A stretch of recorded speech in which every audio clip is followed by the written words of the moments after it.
It's the weekend and you have financial questions that need answering. That can only mean one thing. It's time for Jill on Money, the show that takes the mystery out of your finances. Here's your host, Jill Schlesinger. Welcome, welcome. It's the Jill on Money Show. This is the program that attempts to take the mystery out of your financial life. I am Jill Schlesinger, CBS News business analyst and a certified financial planner. Mark Talercio, who you do not hear, but is always present. He is the executive producer, and he's also a certified financial planner. And we love this show because this is the program where we get to talk to you about what's going on in your financial life. And not always is it so simple as just reallocate or just do this or just do that. Sometimes we really get into deeper conversations about the things that you want to accomplish. And part of what I think Mark and I try to do is help you see the priorities in your financial life. And then we lay out a pathway for you to make sure that you can get where you want to go. So if you have a question, the easiest thing to do is go to our website. It's called jillonmoney.com. While you're there, you can find all of our great content, but you can also click the Contact Us button. And that way you can write a message and we would be happy to answer that question or concern or just generalized advice. If you would like to come on the air, you check the box and Mark does everything else because Mark's that good. He does it all. Today, we are starting the program with Lisa from Houston. Lisa, is it hot there in Texas? Oh my gosh, yes. We've got record temperatures, over 100 every day. Oh my, do you just not go out? I try to limit it, that's for sure. Oh my gosh, that is rough. I mean, and Houston's not one of those places like in the Southwest where like, oh, it's a dry heat. It's moist in Houston. So I feel for you, girl. I feel for you. That's right. You could drown when you step outside. Tell me what's going on. How can we help you out? Well, so I have a question about my mother's finances. Mm-hmm. She is just turned 93 a couple months ago. And was doing pretty well, actually, living on her own, and just has taken a nosedive here in the last couple of months. And we've actually had to move her into memory care. And so I've taken over her finances, and I'm looking for a little guidance to be sure I do the right things. Okay. So your father is no longer alive? He passed away over 30 years ago now. Oh, my gosh. Okay. So what happened to your mom's house? So she was living in a senior community. So she had her own home in the community. And what I'm learning about that is technically, I guess she does not own the home.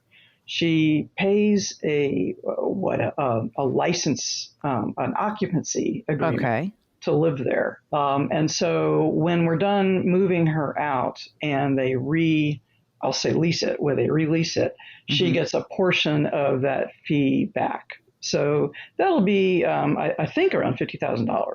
Okay. Tell us about what else Mom, I'm just going to sort of put that as like, push that aside. But does Mom have other money that's set aside that's helping you pay for the memory care? So she does. So she has an annual income of about $57,000 a year. That's Social Security, pension, annuities, things like that. Okay. And then she does have, she's got a little cash sitting in checking. She has a couple of IRAs with a small balance. And how much is the cash right now? So she has about $17,000 in cash. Okay. And the IRAs? She has one that's around $63,000. And then the other one is an annuity with about a $19,000 balance. But that's not the annuity that she's getting. That has not been annuitized. In other words, you said $57,000 a year in Social Security, pension, and annuities. Is that the same? Is that one and the same, those two annuities that you're referencing? I'm hesitating. They must be different because this one carries a balance and the other one I know does not. How much is the memory care unit on a monthly basis? So right now it's $5,000 a month. Right now? What does that mean right now? Well, so I'm just anticipating that as her needs for care grow, so will that requirement. So I've been planning at $6,000 a month, but our contract with them is for $5,000. Do you have other siblings? I do. I have a brother and sister who both live closer to her. She's in Nashville. I'm the oldest, just why I've got my hands on the money. And your brother and sister, they can, obviously put eyes on her. That's a little bit easier, right? Right. Okay, right. Great. So at this point, the IRAs, are they invested or are they in cash right now? They are invested. So one's with Fidelity and the other one is a life insurance annuity. And is that annuity, the life insurance one, is it the kind that almost looks like it has mutual funds inside of it, or is it a fixed rate one? I believe it's a fixed rate one. Okay. That would be better for her purposes. So who was managing this Fidelity account? Was your mom? Were you? What was happening with it? She had some guidance from an advisor years ago when she set it up. Mm-hmm. And then it just hasn't been touched since. Okay. Right now, the cash coming in is essentially paying for her needs. That's right. In terms of the $57,000. Until the moment that you need to spend more than $5,000 a month, if there's anything extra coming in from your mom, just if that 57 is just a tiny bit more than she needs, just keep putting it in the cash account. When she has to take her required minimum distribution, which she has to do every year, right? Just take that money and put it in the cash account. That's it. Just keep adding, just build that cash account up. Okay. If the money comes in from the senior community, goes into the cash account. Ideally, what I'd love is that if you had like all of this money eventually lands in your cash account and we're talking 6 months or a year from now and you're like, okay, it's still $5,000 a month. We're building up cash. Isn't this stupid? I'm going to say, yes, it's stupid. Don't worry. Keep it in cash. Because at this point, the most risk that you should take on behalf of your mother for this, let's call it, let's say by $120,000 or so, presuming the senior community money comes in, is maybe just some CDs. That's it. This is money we know you're going to have to spend. Okay, well, so and let me clarify. I'm sorry because I didn't specifically mention this. She does have a brokerage account. And she has today it's about $670,000 in there. That is what we call in our business burying the lead. So your mom is definitely not going to actually be able to qualify for any sort of Medicaid. How's that money invested? Yeah, so it's invested in a number of mutual funds as well as individual stocks. Some fairly, I'd say, blue chip stocks that are income producing. Is there a person that is associated with giving advice that you are now talking to? Yes. And as a matter of fact, I do have, the financial power of attorney there. Okay. So now they know you're in charge, right? Yes, they do. And so let me clarify this, though. So, I mean, in terms of in the end game, from an inheritance standpoint, the IRA would be taxable to her heirs. Yes, and she may be in a lower tax bracket than the three of you guys. I don't know. Are you guys all rich? We're not rich, but she is in a lower tax bracket. We'll get back to Lisa in just a second. If you want to help your folks out, well, just go to JillOnMoney.com, click the Contact Us button, and we may be able to help solve your problems. We'll be right back.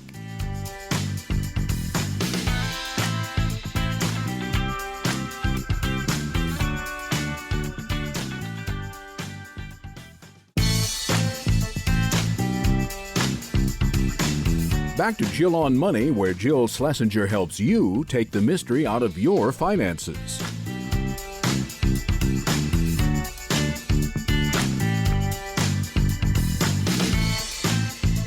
You're back. It's Jill on Money, and we are here answering financial questions, helping you make good game plans for you and your family, maybe getting some of the nonsense, the emotional stuff out of the way so you can do what you really want to do and not let some of your angels or devils get in the way. Before we went to the break, we were talking to Lisa from Houston, who's helping her mom with her finances. And we're going to get back to Lisa in just a second. But something that I think is incredibly important is that so much of the financial world really focuses on what you need to do to help your kids become better financially responsible adults. A lot of times you're going to be in a position where you need to really chat with your parents. And I'd like to suggest that before it is a more pressing issue, to have open conversations with your older relatives, your parents. These conversations can really help avoid problems down the line. So we're going to try to communicate a little bit more openly. If you're having a problem, we'd be happy to coach you. So just give us a holler if that's the case. Right now, let's get back to Lisa. What you could do is you could say, have her take the money out of the IRA account and pay the tax that's due. Even if she were to do that right now, if we said, let's see, mom has $57,000 a year in income. How much income do you happen to have her tax returns? I'm trying to figure out how much income was generated from the $600,000 account. Maybe around $12,000 a year. Okay. But I'm counting that. I'm sorry. I'm counting that in the $57,000 a year. Okay. Then that's great. So then what I would say is this. Let's pull the money out of the IRA account this year. It will increase her taxable income. Big deal, right? No big deal at all, right? So we're just going to add to her taxable income. And then you don't really have to deal with required minimum distributions anyway after that. So now that money can just go into her cash account. And for the annuity, you said the annuity is a retirement annuity, meaning it's a qualified annuity. Is that right? That's right. I mean, you could just take everything out. You can take the money out of the IRA. You can take the money out of the annuity. You don't even need the income. Let's just take the whole, those two chunks out of retirement environments, right? And now she's going to add this, $82,000 to her income. It will push her top bracket up to 24% as a single woman. You pay the tax that's due. Now, all that money is available. I would literally put that in the cash account. And now I've got my $100,000 in cash, which is really what I want for you guys. Then the $600,000 brokerage, you probably don't need to touch that anytime soon because, at this point, I mean, there may be some harvesting of tax gains and losses that should occur, but that's sort of a separate story. But for cash needs, once you have that $100,000 in the account, you're good. And if the senior community $50,000 comes out, I don't know how that's taxed. Do you know how it's taxed, Lisa? I have no idea. Given that it's a rebate of a fee that she paid, so it shouldn't be income, should it? No, I don't think it would be income. I was just wondering, some of these places treat it as a capital gain or loss because of the money she probably had to put up. But anyway, let's find out if there's any tax liability. I would ask the community that question. They'll know, right? So let's find out that. Then let's drain all of the retirement accounts out and let's pay the tax that's due. Done. Now we're in great shape. Now we got this $100,000 at the, let's see maybe when you have this $100,000, Lisa, let's buy some CDs. Let's go to depositaccounts.com or go to your bank and just some of the money, not a lot, like keep $50,000 liquid, but maybe put another $50,000 in some longer term CDs, put a little money away and just make a 3-year CD. That's about it. Nothing crazy. 1, 2, 3-year CD. Now, the brokerage account. This is going to be also an interesting question because ideally, if you don't need to touch it and your mother were to die with that, you guys would inherit this $600,000 and you'd get a step up in cost basis, meaning whatever's in there, whatever she bought from a zillion years ago, the date of death valuation would be the cost basis that you inherit from her. That would be ideal in terms of estate planning. It really would be. And that's, it gets split between the three of us. Okay. So. And all three of you are in good enough shape right now that you can wait. There's no one neither your brother nor your sister are in a situation where they need any money right this second, right? I think that my brother might be able to use a little. If he needs a little help and things start moving downhill, maybe, what I would suggest is that when the money comes in from the senior community, that you would use that chunk of money to help him out a little bit. You might say, hey, you know what, bro? I get it. You would like some of this money now. Here comes $16,000 to you in 2022. We'll give you another $16,000 in 23, and you're just going to get that much less when the brokerage account is divvied up later. Okay, so basically the gifting limit is what you're suggesting. Okay. Yeah. I mean, do you think he needs much more than that? That's a good chunk of moolah. If he got like 32 grand over the next, 8 months, that'd be a lot, right? Yeah, I would think so. I'm sure that would be helpful. Okay. I think that's it. Now, all of her estate documents are set up now. So you already have the power of attorney. If you do anything like that, where you're doing a little hokey pokey gifting and all that kind of stuff, where one is favored over the other, just make sure that there is a written record. It would even be great if the lawyer could just say, hey, we're just making a side letter that this is happening. Okay, right. And maybe be sure my sister acknowledges it. Yes, indeed. Okay. We do not like the graveside fight over money. It's a very, very ugly thing, although I hear many of those things happen. All right, Lisa, what else is going on? What else do we need to worry about? I think that takes care of it. This has been super helpful. I just wanted to be sure I position things properly, and you've given me several things to follow up on. Absolutely. You keep in touch with us. Let us know if you find out I'm interested in a couple of things. One, senior community, is this taxable? Number two, when you pull the money out of the retirement accounts, just stay in cash a little bit. On the brokerage stuff, if for some reason in that brokerage account there's a bond that comes due, right? Or there's an individual stock that is really underwater, and the broker calls you up one day and says, hey, Lisa, this stock stinks. I want to get rid of it. What I want you to be clear about, the direction you give this broker is, whatever you do, I want it to be tax neutral. So if you take a loss, I want you to take a gain, so that we do want to stockpile some cash for her in case she really does need more money than we're anticipating right now. Mm-hmm. So, and just to be clear, by that you're suggesting, if we sell something and take that loss, that we should also sell something and take a gain to offset? Correct. That's correct. Okay. Exactly right. All right. Yeah.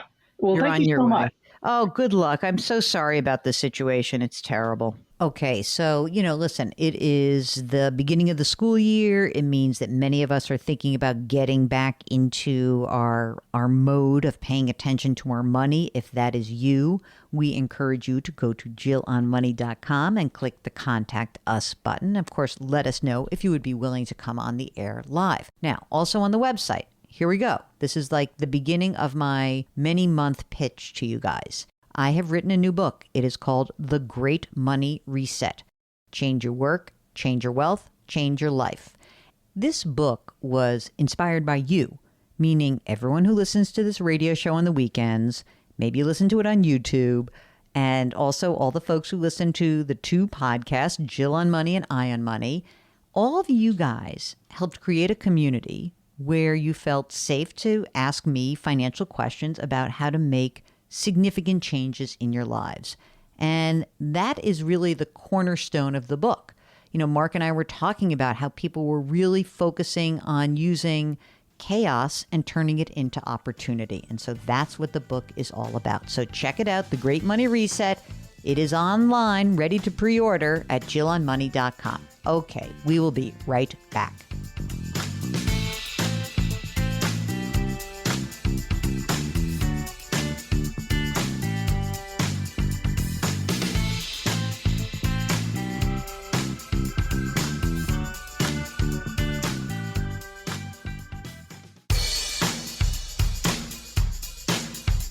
Do I invest here? Should I put my money there? Jill Schlesinger can help you. Back to Jill on Money.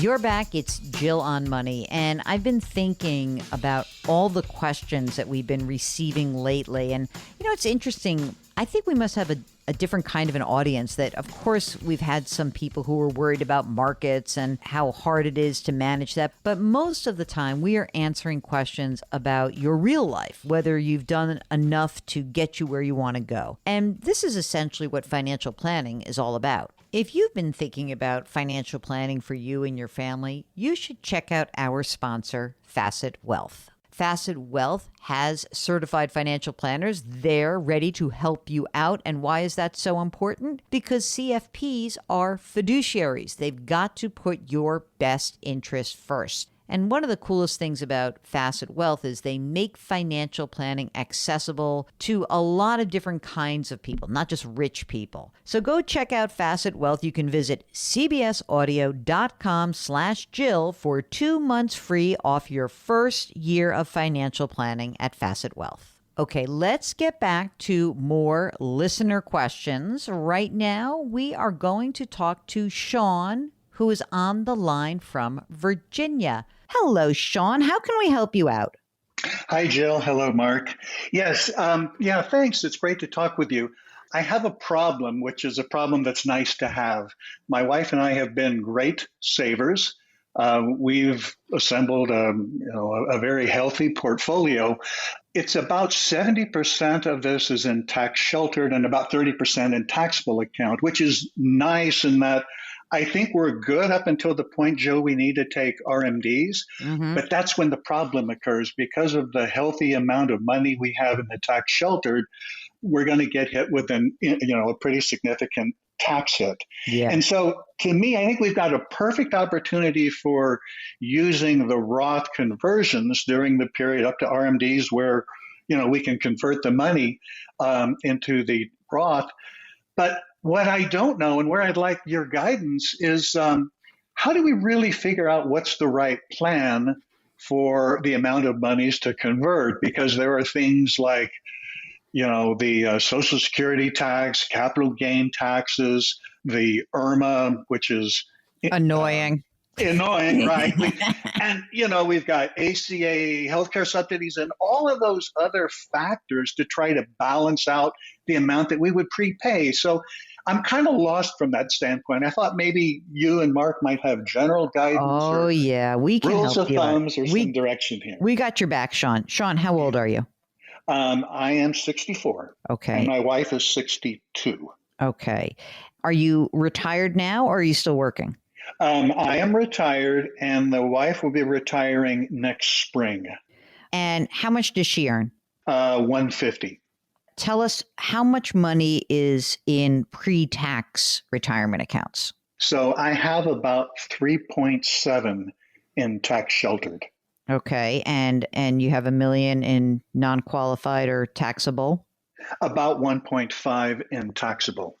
Which is all fantastic. Let me just give a clap. Yay! Good job, you guys. You. Awesome. Your home is paid for, I imagine? It is. That's correct. How much is that worth? $760. Okay. And you have kids? We have one daughter who is out of the nest. Good. Fantastic. No other debt, right?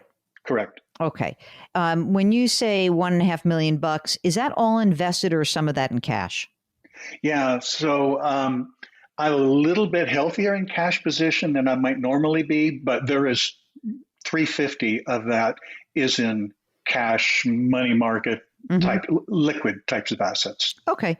I mean, obviously, you have not yet claimed, you're not able to get Medicare yet. So, we have a nice little moment in time here for a second. Are you on your wife's medical health insurance? I am. That's correct. Okay. Will she be entitled to a pension when she retires? Modest, about $1,000 a month. Okay. But that's it between the two of you. That'll just be that $1,000 a month will be the only income besides what is generated from your taxable accounts, right? Except Social Security. But you're not going to claim Social Security till you're 70, right? Or full retirement age. I'm thinking 70.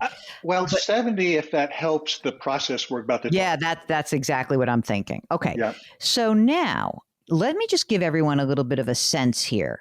So let's just pretend, even though this is not the case, but let's pretend you're 72 right now and you had $3.7 million that was in a retirement account. And this is what we're talking about, gang. This is why I want to put this in the numbers. When you have $3.7 million, you have a minimum required distribution, which would force out, if you were taking those distributions today, about $135,000. And that number goes up. So you're right that you have a required minimum distribution problem, a future problem, not right now. So if we can convert, that would be great. Now, two different pieces here. There's one piece that is, okay, how much can I convert and not like freak out about and not throw me into a massively higher tax bracket? Right now, as joint earners, your top bracket is 22%.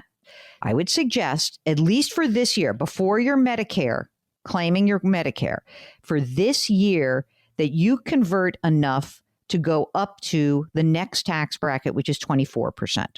So, I mean, I think you could probably start for this year doing like $150,000, okay? Where you could convert $150,000. You'd pay the tax on that for this year. You'd pay that top bracket at 24%, and that would bring you into next year. Next year, her income is not going to be $150,000. It's going to be half of that, right? Or slightly less, but yes. She's not entitled to any health benefits through her employer, right? That will stop when she leaves, correct. We'll get back to Sean in just a moment. Hey, during the break, I know you've already bookmarked the Jill on Money website. There, what you should also do is sign up for our free weekly newsletter. It comes out every Friday. Mark finds all this great information from all over the place and consolidates it into this one newsletter. It's a great warm-up for your weekend here at Jill on Money. So go to jillonmoney.com. We'll be right back.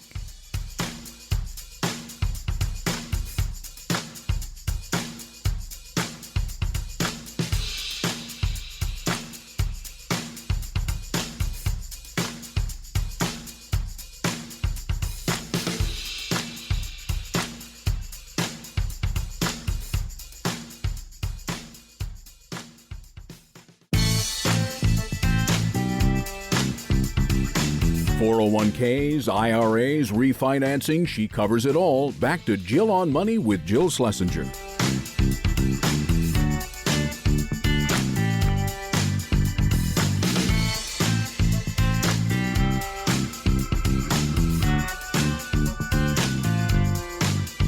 You're back. It's Jill on Money. I feel like we should maybe have labeled this the back to school version of the show, because now once you have kind of gotten beyond Labor Day, you're in the thick of it, you're back to routines. Even if you don't have kids, I don't know, I always live my life on an academic calendar for some reason. So this also may be the time of year where you are re-engaging with your financial life. Maybe you took the summer off. I understand. Everyone needs a little time off. Maybe it's time for you to prepare to get into the benefits season, which is coming up this fall. Maybe it's just that you're ready to ask the question that's been bugging you a little bit. If that's the case, go to our website, jillonmoney.com, jillonmoney.com, and click the Contact Us button. You can either ask the question and send it to us or agree to come on the air. Either way, we'd love to hear from you. Right now, we are getting back to our conversation with Sean from Virginia. Okay, so here's the thing with Medicare, which is so now we have the other level of annoyance, which is, on one hand, I'm worried about your tax bracket and where you're going to be. On the other hand, the IRMA, which is called the Income Related Monthly Adjustment Amount, the amount of money you make will mean that your Medicare could cost you more money. Okay, so if you're married filing jointly, and we go up to, $284,000. Okay, $284,000. You would have to pay an extra $200 every month for your Medicare surcharge. That doesn't seem like a big deal to me. A couple $1,000 seems like a good deal. So I think for next year, what you would want to do is to convert enough money, which would be 280, let's say she makes 70, or let's say she makes 80 grand. You could convert next year another $200,000. Now, once you're in this Medicare universe, the next level of surcharge, this is again, these 2022 numbers, would be $324 a month. It would allow you to convert up to $340,000 a year. Now, what's important about this is that you still have to have the cash to pay for the conversions. Remember, every year we convert, it's adding to your taxable income. You're going to soak up some of that 350 grand in cash. So don't reinvest that cash right now. I think if you could do that, you'd be in great shape. If it's like, I've soaked up all my cash and I'm freaking out. The other thing that'll be nice is you have the cash now, is that you could potentially free up some of the money in that $1.5 million account as the markets come back. And it'll give you years to get there. Correct. That's kind of where I would look at it. And look, if you don't want to, if you want to claim Social Security at 67, the difference is that you're going to have that extra income that would factor into your IRMA. Yes. So you can't convert as much. Mm-hmm. Right. So if you could, maybe what you do is you convert and you make sure you stay within that, and then you wait until you're 70, or maybe you don't. Maybe it's, maybe you've converted enough by the time you're 67 and you say, screw it, we're good, we're done. That's enough. But I think that's the generalized game plan.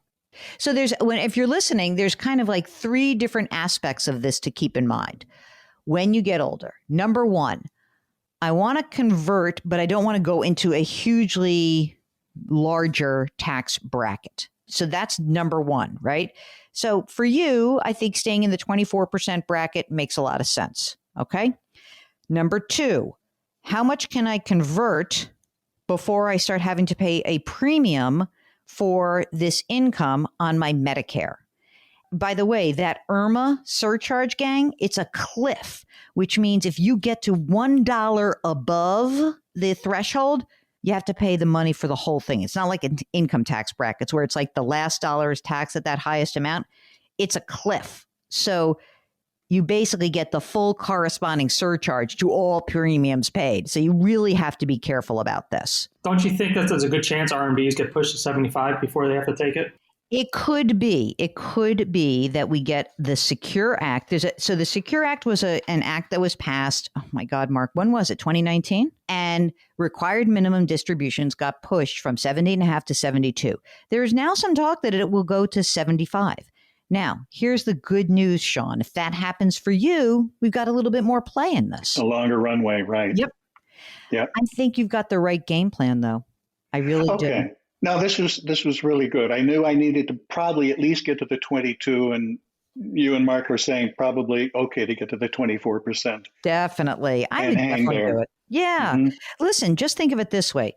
If you are both collecting Social Security and RMDs, even on that lower amount, you're in the 24% tax bracket, my friend. Yeah, you're right. So you're going to be there. I think it's a great idea. Don't be afraid to soak up some of the cash. That's what it's there for. Maybe I want that wife to keep working till she's 65. If she keeps working, then you don't have to worry about Medicare for you. Well, that's why she's working until next spring. Right? I love her for you. Exactly. She's good egg. She's a good egg. All right. Sean, go forth. Go forth and execute this plan, okay? I appreciate it. Thanks, both. Okay, if you've got a question about retirement, it's a college funding, it's tax planning, it's anything remotely that is connected to a $, give us a shout. Go to JillOnMoney.com. We'll be right back.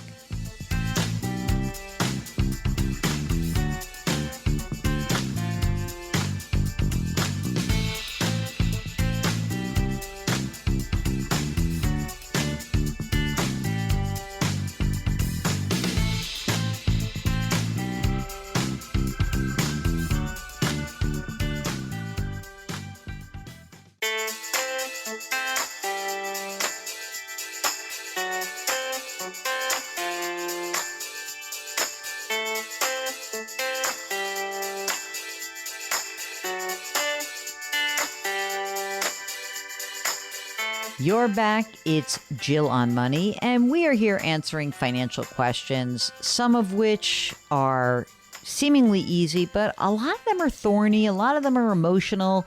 A lot of them have different kinds of consequences. Whether you have a pressing need that needs our urgent attention or it's a more long-term generalized question, we'd still love to hear from you. Just go to JillOnMoney.com. That's our website. And click the Contact Us button.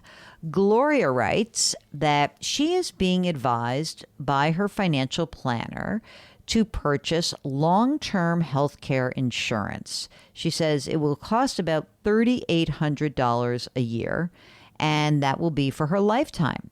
Now, the benefit is $3,000 a month and maxes out at 60 months of coverage and $180,000 of total benefits. Gloria writes, I'm 58 years old. I'm still working. I have a healthy 401k plan and a Roth that should be worth about $1 million in 7 to 8 years. I have $250,000 of equity currently in my home. My husband is older and he receives his pension and Social Security now. He does not have long-term health care insurance. We have a second home that also has equity in it, about $125,000. Well, long-term care insurance is expensive, and it's tough to find good coverage. In your situation, I'm not sure you definitely need it, but you're close to needing it. A couple of questions that I would want to know. Number one, would you receive your husband's pension if he predeceases you? That's number one. Number two, if one of you were to get ill, would you potentially sell that second home? And then finally, how is your cash flow right now? Because we need to figure out whether or not you can actually afford this $3,800 a year. If you can, I'm thinking it might be a decent idea for you guys. You're just in that donut hole of people who need some help if one of you were to get ill. But follow up with me on the pension question. You're listening to Jill on Money, and when we return, more of your questions answered. We'll be right back.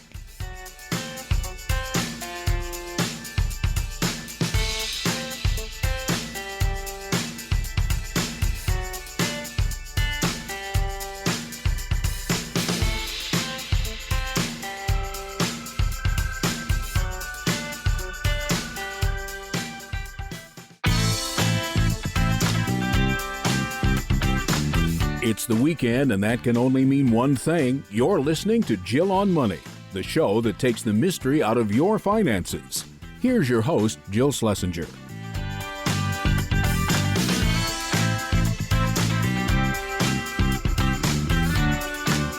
You're back. It's hour number 2 of the Jill on Money show, and often we'll point you to our website to get in touch with us, but I'd also like to mention that there is a ton of great content that lives on our website.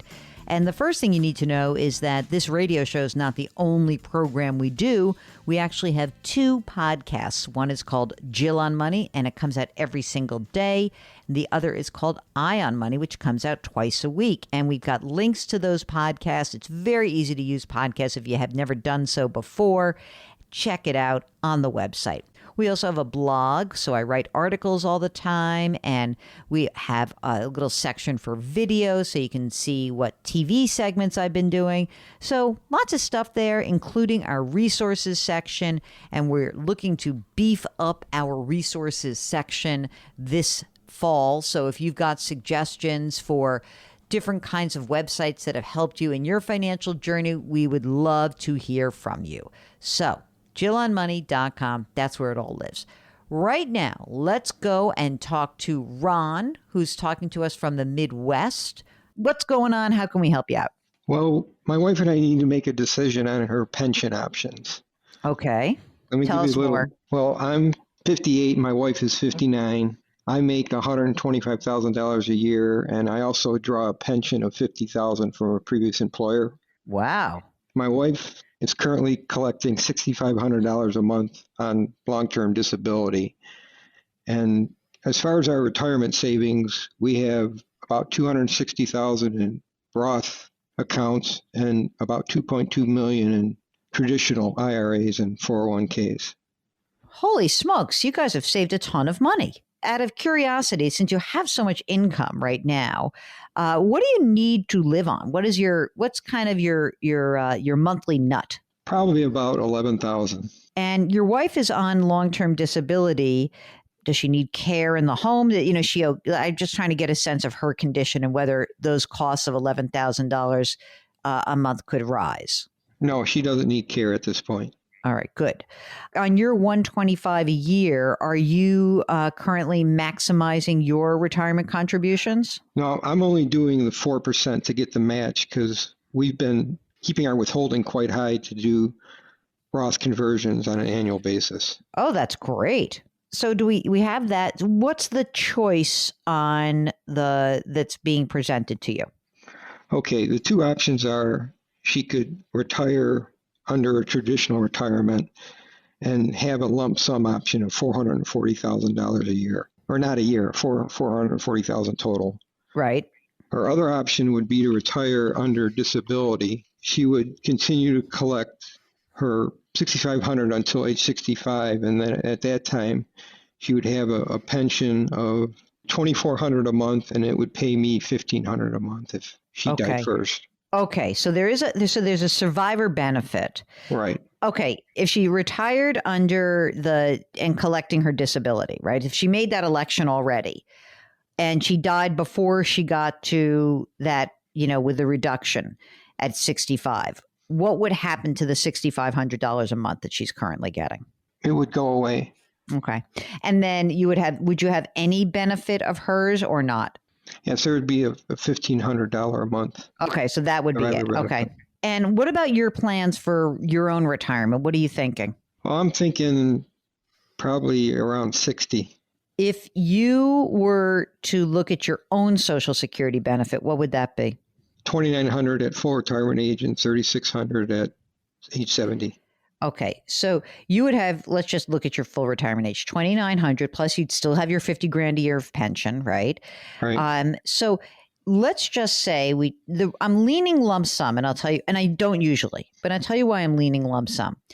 Because of the idea that if something were to happen to her, you'd have all of the money already.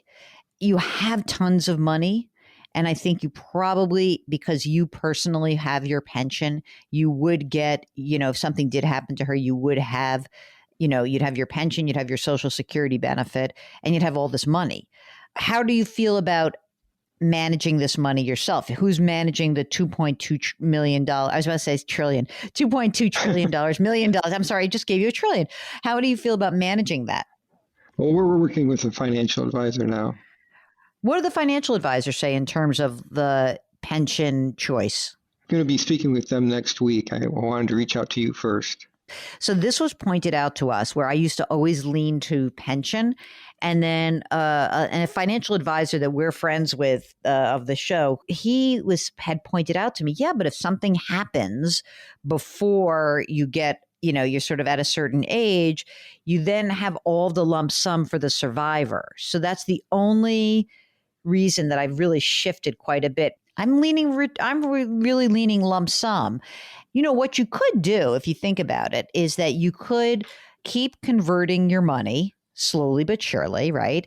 Maybe what I would do is I like you getting the 4% match, and I also like that you're converting. But, if you get to, say, age 60, you may not even have to convert. You could just start pulling money out of your traditional and using that to supplement your needs. Wow, I've got a couple $1,000,000 here. That's going to go a long way to you might not even need to claim your Social Security benefit till you're 70. You really may not. How's your health? Are you in decent health? Yes. I think that you're in good shape. I think you can do this. As long as you're comfortable feeling like, all right, I'm going to have to, don't do that weird thing that happens when people retire, which is, oh, I don't want to pull money out of my retirement account. Well, you have to. We want you to do that. We want money to come out of that. You'll pay it at this, hopefully a decently low tax bracket. But if you do need $11,000 or even $12,000 a month, you have enough money to get you there. You really do. I mean, your pension and Social Security's, going to get you probably halfway there. From the rest, you're going to have a pile of money that you've saved. So you guys have done a tremendous job of saving, really. I think you're in good shape. Do you have any other assets that we need to worry about, like a home? Is that paid for? Do you have a mortgage? What's going on? No, our home is probably worth about 550, and we have a mortgage of about 122 left. Oh, so that's kind of nothing. What's the rate on that? 2.875. Yeah, you're not paying that down. Do you have some kids that are floating around also? They're launched. Launched. What else do I worry about with you? Anything? If I've missed anything besides your pressing question? No, I don't think so. You have your estate documents done? Yes. Did you know I was going to ask that, and then you were very happy to know that you had those? Yes. Do me a favor. When you talk to your financial advisor, if they come up with something different, let us know. I'd be interested in that, because maybe I don't want to necessarily think I'm the only voice here. So maybe there's a different way. If they say, oh, no, you should definitely take the pension, I'd love to hear from them about that. Okay. If you have a big financial decision to make and you need another set of ears and eyes, well, producer Mark and I would love to hear from you, because we want to know how we can help you make the next best financial decision. So if one of those things is cropping up for you, don't shoulder the burden alone. Let us help you. Go to JillOnMoney.com, click the Contact Us button, and let us know if you would come on the air. We'll be right back.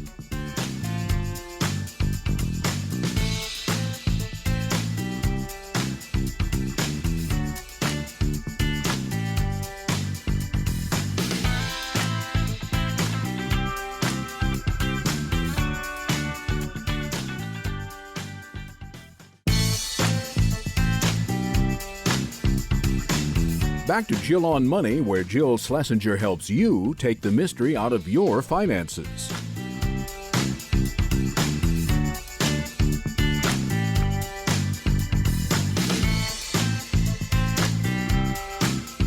You're back. It is Jill on Money, and we are trying to help you make really good financial decisions, or better ones, or maybe fix a problem that's out there.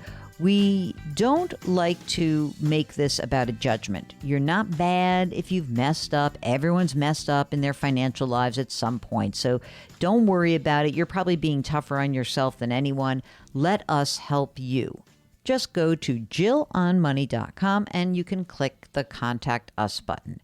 Now, if you think you need more substantial financial advice, maybe you're looking at moving some of your relationships around. Maybe you're thinking about a financial planning type of relationship. Well, then I have excellent news for you. Our sponsor, Facet Wealth, can help you figure out how to manage your life's milestones. Maybe you're getting married or having kids. Maybe you're getting divorced. Maybe there's a healthcare issue. Maybe you're wondering whether to buy or rent. The cool thing about Facet is a firm that provides financial planning with licensed, trained, certified financial planner professionals. They meet with you personally. They act solely in your best interest. There's no commissions. So I like that model, and I think that's kind of cool. If you would like to check out Facet Wealth, you can visit cbsaudio.com/Jill for 2 months free off your first year of financial planning.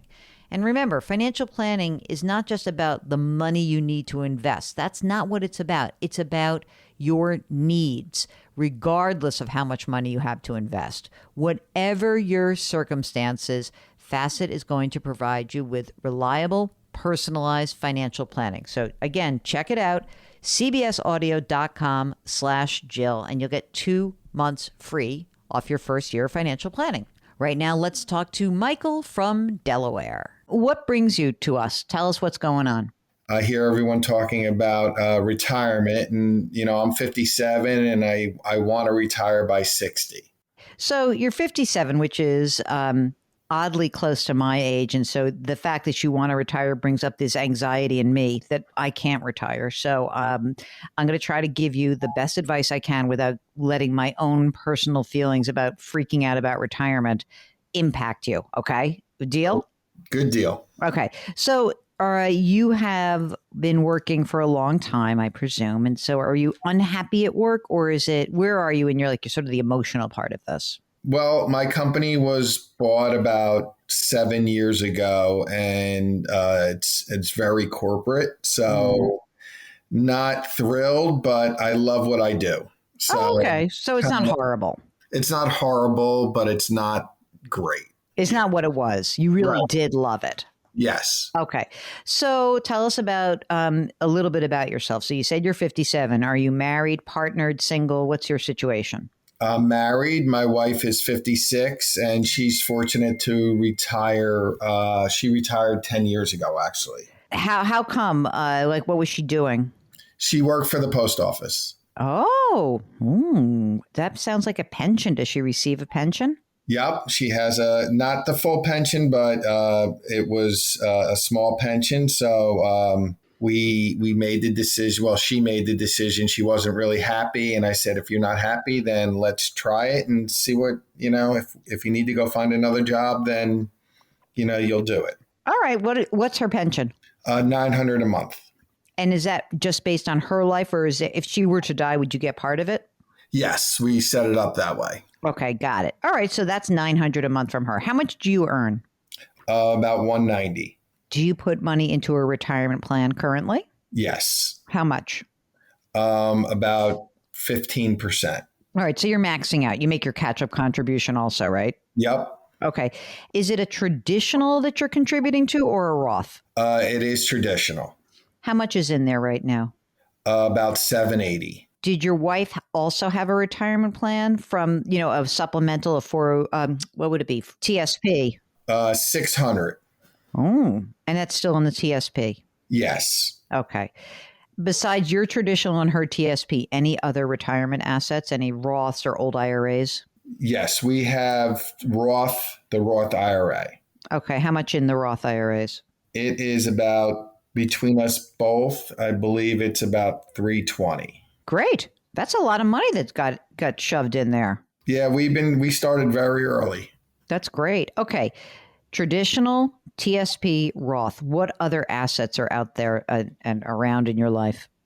We have a brokerage account for about $130. Are you managing that yourselves? Yes. Okay. And where is that held? It is at Wells Fargo. And you're managing it yourself. That's an interesting place to have it. Is that because you bank at Wells Fargo? Yes. Okay, got it. Brokerage account. How about money in the bank? We have actually about $670,000.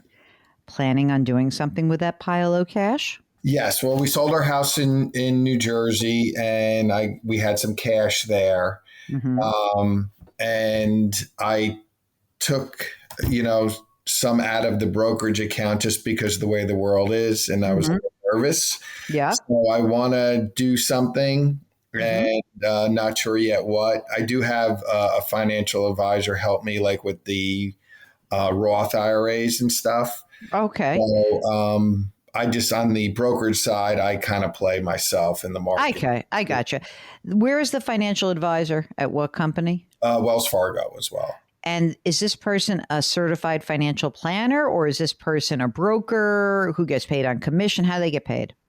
They are a planner. Okay. You bought a home in Delaware, or are you renting? We bought a home in Delaware. We bought it outright. How much is that worth? $400. So you got all this money in cash. You got the brokerage account. How much do you think, relatively speaking, I know it's hard to get you exact. How much do you think you need to live on? Yeah. So we just, started living in Delaware. So it's hard to figure out our monthly expenses yet, but I'm estimating that it went down because living here. So about $4,000 a month, maybe, but maybe when we do retire, maybe a little more because let's use 5,000 just for the heck of it, right? So right now, with this lower cost of living, with no mortgage, with cash in the bank, your cash flow must be pretty good. So if you're making 190 and you're putting 27 into your retirement account, are you doing backdoor Roths? Is that how you have all that Roth money? Yes. Okay. What else are you doing with the extra money? Is it all going into the brokerage account? Is that how it's accumulating? No, it's going in. Well, we've been doing some stuff around the house. So Okay. lately we've been spending money that way. But normally, yes, it would either go in a brokerage account or into the savings account. Okay. Are there any kids or any parents, like anyone relying on you guys right now in terms of financially? We have two adult children that aren't supposed to be relying on us. So no, not really. I love no, not really. Mark, how much money? Well, play a game. Mark, what do you think no, not really means in terms of quantifying it? I'm going to give you my guess. My guess is that 10 grand a year goes to these two adult kids. Mark, what do you think? That was exactly my guess too. Yeah. So how much is it? Tell us the truth. Come on. There's some truth serum right now. Let's go. Yeah, a little over 10. Yeah, a little over 10, like 20 or a little over 20? No, we did a one-time help for about 15. So Okay. All right. So, all right. You one time ish. Are the two adult children, are they married? Do they have children? yes, yeah. Okay. All right. What about anything else you need to do for the new house? Any money that you think you might need to spend before we really attack, like, what are we doing with all this cash? Right, probably about 50 we're going to do in the new house. Okay, so I can say that out of the 670 in emergency reserve, I'm going to just say you said 50. Let's say 70 is for house stuff. We'll get back to Michael in just a second. It's Jill on Money. We'll be right back.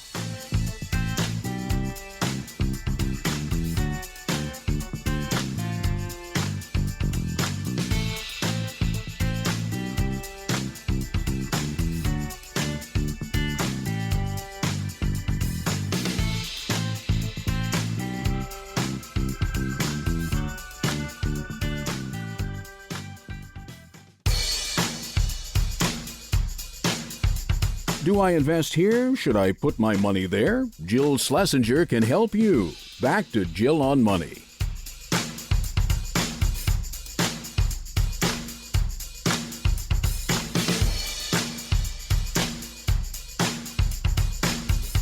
You're back. It's Jill on Money, trying to help you figure out how to make better financial decisions. And some of these decisions have broad implications for your kids. Some of these questions that you're asking us have an implication for your own financial future. Whether you're thinking about a change in your career, or you're weighing a new job, or you're figuring out what you might lose by starting your own business, or maybe making healthcare elections, or maybe trying to figure out how it is that you're going to send your kids to college when you really do need to fund your retirement. All of these are very common questions that we field. What's not common is your specific circumstance. So that's why we really would like to encourage you to come on the air with us. That way we get a better picture of what's going on. Right now, we are going back to Michael from Delaware. What do you think is the amount of money you like to have in that emergency reserve that just makes you feel okay? Anywhere between 30 and 40. If you were to retire at age 60, what would happen between, let's start with what happens between age 60 and 67 when you can claim Social Security? You just going to try to spend some of your money down? Is that what you think? Either that or work part-time. Do you really want to work part-time? Because I'll factor that in, but I just don't want to do it. I want to first see like what you really, really want to do. I don't know. Okay. I mean, I'm going to grant. Let's look at it this way. Let's pretend that let's pretend you don't work. Let's see if it works without you doing part-time work. So we need 60 grand a year out of that emergency reserve fund. I'm just going to look at this right now. So we've got 3 more years of you saving. So let me just do a quick back of the envelope so we can do this all together. Here's what I'm doing, gang. I'm saying, okay, he's got $780 in your retirement account, and that amount will be increasing because you're going to have 3 more years or 2 more years. What's the birthday line? Do I have 2 years of saving or 3 years of saving? 2.5. So we're going to have another, say, 67,000 goes in there. And then in the Roths, we got 320, let's just say 1428 there. How much money do you really, truly just be like, what do you think you're going to be able to save going forward? Like, how much more money should I assume goes into that brokerage or emergency reserve fund? I would say at least $4,000 a month. All right, so 50 grand. So 2 more years, so another 100. So Mark, how are you feeling about this so far? Based on their level of expenses, I'm feeling very good. I'm feeling pretty good too, which is remarkable because when I hear 57, I'm like, no way. But now I'm putting my pen to paper. So here's what we have to do. We have to figure that at age 60, from 60 to 67, we need to spend down 60 or 70 grand a year, right? So we have 7 years where we're spending that down. So you will have probably saved somewhere like 800 and something $1,000 in of your, sort of savings investment account. Let's call it non-retirement account. Let's presume half of that gets spent so that at age 67, you end up with about 400 grand that's invested / in emergency reserves. Tell me what happens at age 67. What is your Social Security benefit? I believe it's like 3,200. And your wife's, she'll have her own or not? I don't remember. In the Postal Service, do you give up Social Security? No. She actually, and it's something weird. So from when she's supposed to retire, which is at 57 and 9 months, there's some kind of step. Oh, yes. And then when she goes on Social Security, it comes down. Right. Okay. So what's that? What's the step? I'm not sure what it is. Do we know what her Social Security benefit is about? Like 1,800 maybe? That sounds right. That sounds good. Okay. So here's what we got. At age 67, you will have your Social Security of $3,200 a month. We'll have her pension, and she'll have her Social Security of $1,800 a month, which basically gives you $6,000 a month. So it almost will meet your needs, not 100%. So the only thing that holds you back on your retirement plan is that you have to be willing to spend down probably about half of the money you have in non-retirement savings. That's really what it is. And you can make it. So here's the deal. You really don't have to work. You may want to work, but I don't think you're going to have to work. Now, Mark is going to tell you that from age 60 to 67 could be a good time to think about converting some of your traditional retirement accounts into Roth. And the reason that you would be doing that is that you'll be in a lower tax bracket.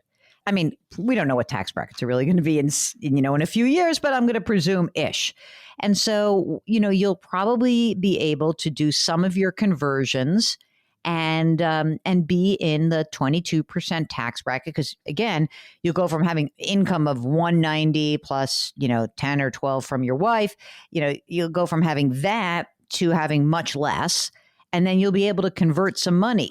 Don't do too much of the conversion so that you spend down all of that beautiful money that's sitting in cash and in the brokerage account, but you could do some. Don't do any conversion now. But I do think that what you have to really be considerate of is that I don't think you have to have all of your money in cash, but that emergency reserve fund and that brokerage account have to be treated as a much more conservative approach than you would for your retirement assets, because you are going to spend about half of it down. Okay. And if you're willing to do that, that's fine. Some people freak out about this piece of advice. Okay. And if you're the kind of person who's been a very good saver your whole life, pulling money out is hard. It really is. It's a very strange feeling. If that's the case, the way that you can mitigate that feeling is that you could work part-time if you want to. You don't have to, though. I think you're really fine. Something really wild happened is that you downsized before you really needed to. And that's what is the big difference, I think. What was your old house worth? Almost 700. Yeah, that's big.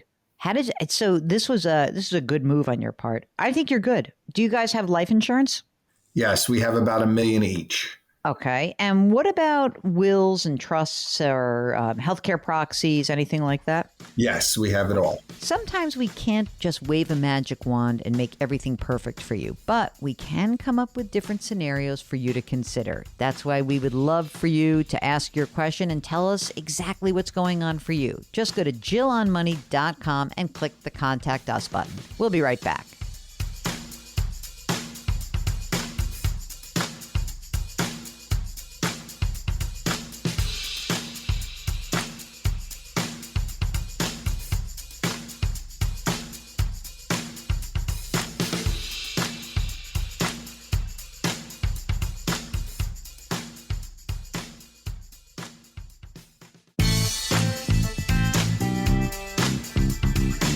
401ks, IRAs, refinancing, she covers it all. Back to Jill on Money with Jill Schlesinger.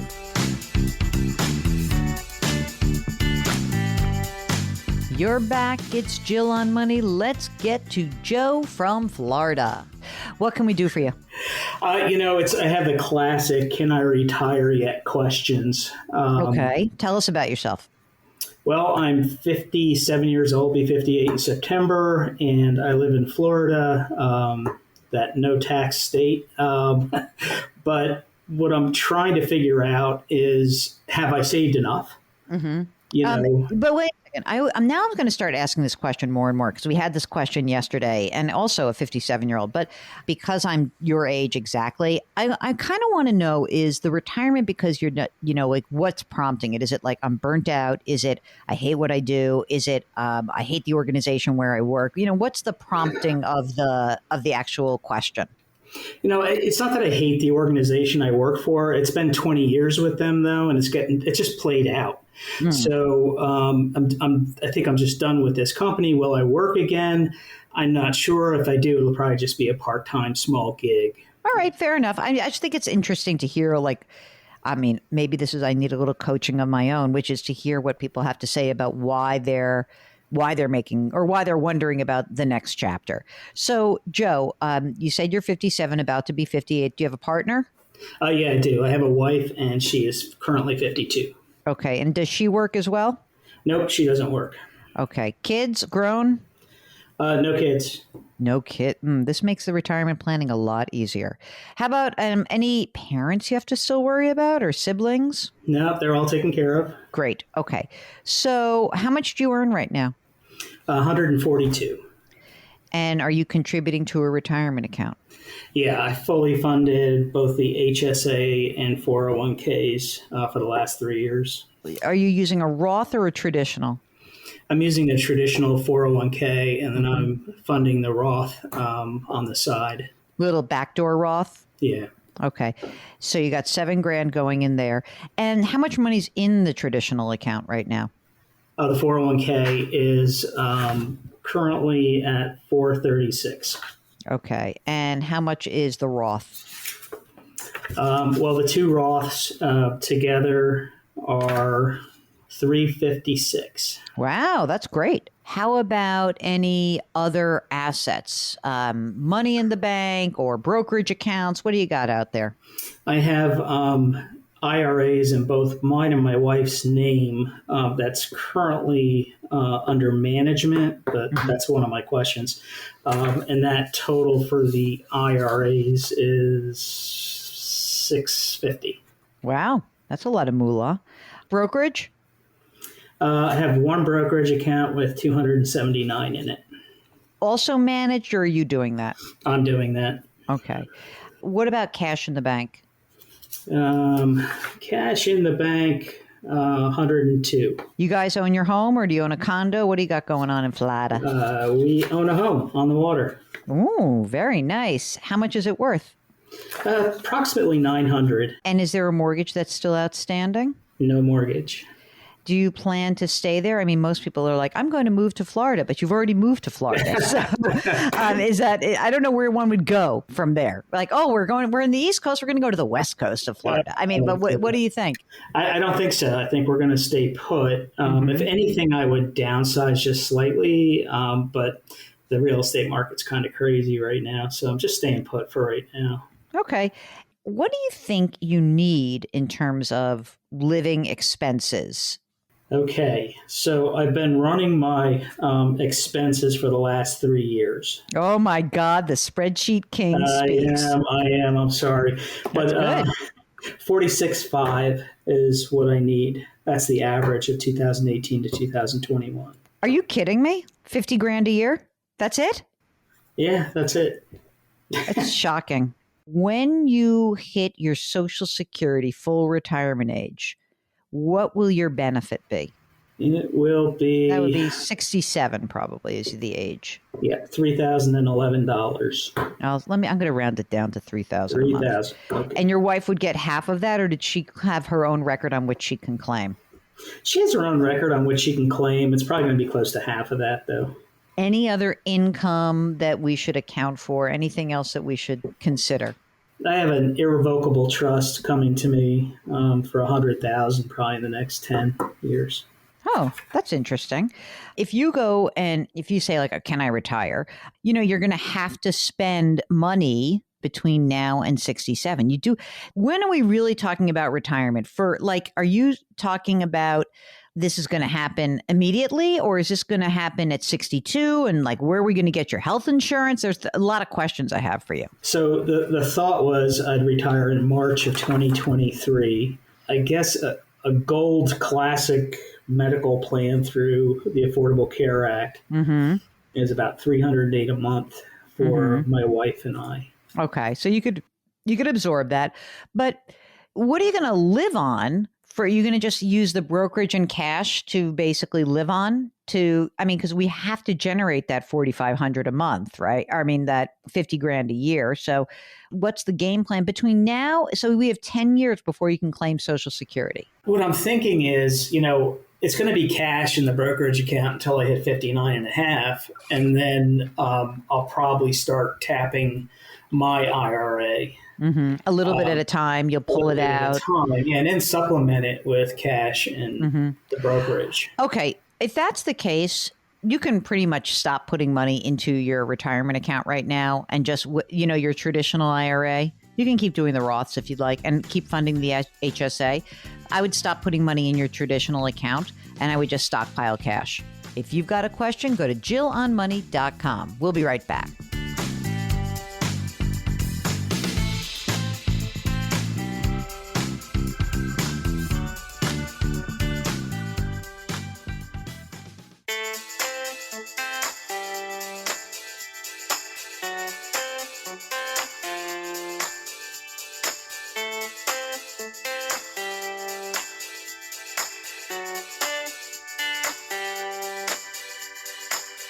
Welcome back. It's Jill on Money. We're going back to Joe from Florida. And so then the idea would be that next year starts, you're retired, and then all of a sudden you're going to say, okay, you know what? I'll use the cash in the account for a couple of years. I get to 59 and a half or 60. Now I'm going to slow drip, take money out of my traditional accounts, pay the tax that's due, live on that, and do that every single year until I'm 67 and claim Social Security. Is that the right game plan there? That's what I was thinking. I think you can do it. I do think you can do it, but I would like you to have a little more cash. Any questions for us? You good? Well, just one quick question. Sure. I have this 401k that's sitting around $437,000. When I do decide to pull the plug, I'm assuming I'm wrapping that into an IRA and a brokerage account. And then my question is, the financial planner that's currently got my money under management for my wife and I's IRAs, what is your opinion about just pulling from him and just going all, because I got 5 basis points that I'm paying him. I'm thinking about just pulling it all, establishing the IRAs in the brokerage account. You tell me, how are you at managing money? I'm decent, but I mean, you don't have to be great. It's not that hard. It's not like kabuki theater or anything. It's really just pretty straightforward. And, all you really need to do is be disciplined. And it sounds like the kind of person who's tracked his expenses for 3 years probably can do this and be disciplined. If you don't think that your advisor is providing you with enough of a value, then I have no problem with you doing it. The most important thing that I can tell you about an advisor is that they will usually work with you to do the kind of analysis you and I just did, but in a much more, obviously thoughtful way where they're, building a model and making sure that you can do it. Now, if you're telling me that you don't, I don't really need that part of it. And, you're talking to us, not that person. My guess is that you probably are fine to do it yourself. That's the show. Our music is composed by Joel Goodman. Mark Talercio is our executive producer. Lift someone up today. Thanks for listening. We'll talk to you next week.